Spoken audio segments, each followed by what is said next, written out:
Bonjour. Bonjour. Qui êtes-vous? Alors, je suis Marion Abadi, assistante de conservation au musée du jouet de Poissy.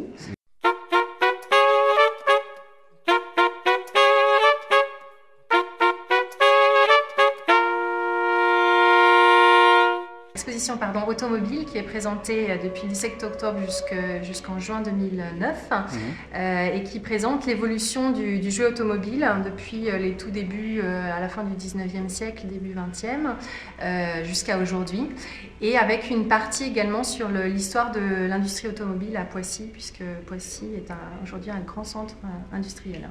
Et effectivement, Poissy a été marqué dès la fin du 19e siècle par l'installation de petites entreprises artisanales d'automobiles, avec notamment l'entreprise Grégoire, en fait, qui s'installe en 1899 et qui va proposer des modèles, des petits modèles de voiturettes relativement luxueuses. L'histoire de la région est aussi marquée par un record important qui a été réalisé en 1899 par la Jamais Contente, qui a été conduite par Gennady et qui est une voiture électrique et qui, pour la première fois sur la route d'Achères en 1899, passe le seuil des 100 km/h. Avec l'arrivée de Ford qui s'installe sur un site proche de la Seine, assez pratique, en 1938. Et donc, c'est Ford France, en fait, qui va travailler pendant la Seconde Guerre mondiale pour la production essentiellement de camions militaires pour la Wehrmacht. Et puis, donc Ford continue à petite échelle après la Seconde Guerre mondiale, et l'usine va être rachetée par Simca. Simca, qui est une filiale de Fiat. Donc ici on a une maquette qui est une évocation, en fait, du site industriel de Poissy, une synthèse des différentes époques, avec présentation à chaque fois d'un bâtiment et puis des véhicules en miniature, des véhicules qui ont été produits à Poissy. Donc, ce sont des véhicules essentiellement pour les miniatures de marque Dinky Toys ou Norev. Et on retrouve les grands succès de Simca, comme par exemple la Vedette, qui était fabriquée sur un modèle qui avait appartenu auparavant à Ford, notamment la Vedette Présidence, avec un jouet qui nous a été prêté par le musée des arts décoratifs à Paris.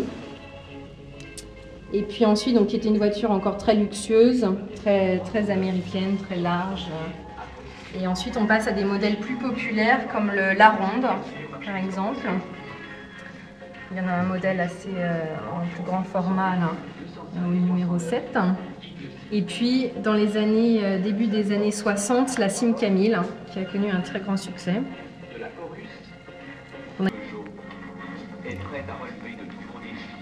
Et là, ensuite, on passe à une autre époque pour Poissy, qui est le retour d'une marque américaine avec Chrysler, qui reprend les commandes en 1963 jusqu'au début des années 70, avec des voitures qui sont encore produites sous le nom de Simca Chrysler. Donc on garde il y a toujours une transition entre deux marques.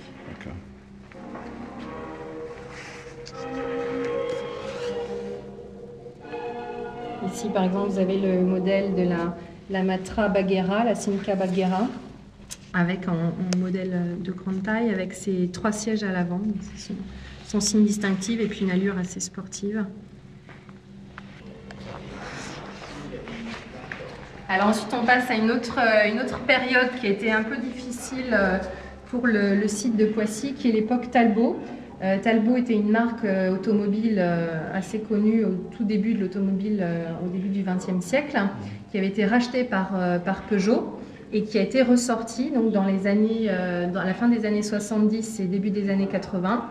Mais c'est une période difficile puisqu'il y a la crise pétrolière.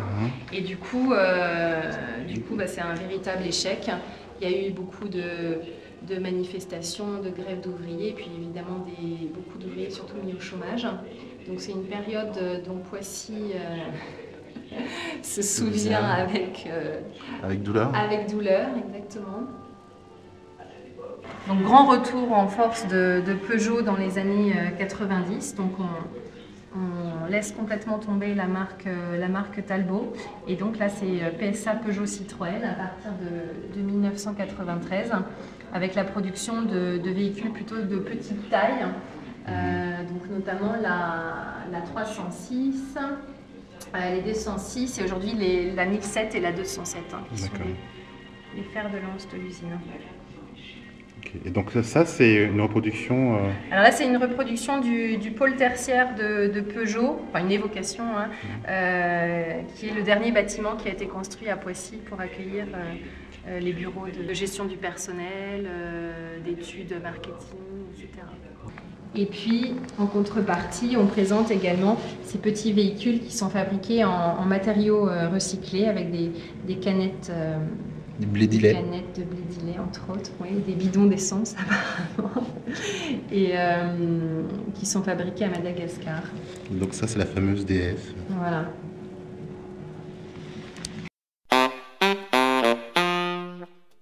Il y a le site internet de la ville de Poissy, www.ville-poissy.fr, avec un onglet sur le musée et toute son actualité. Et puis vous pouvez aussi téléphoner donc au 01 39 65 06 06. Et donc vous avez toute une programmation au long de l'année de visites, d'ateliers pour les enfants, notamment pendant les vacances scolaires, et également de spectacles les week-ends. D'accord. Merci beaucoup. Je vous en prie. Au revoir.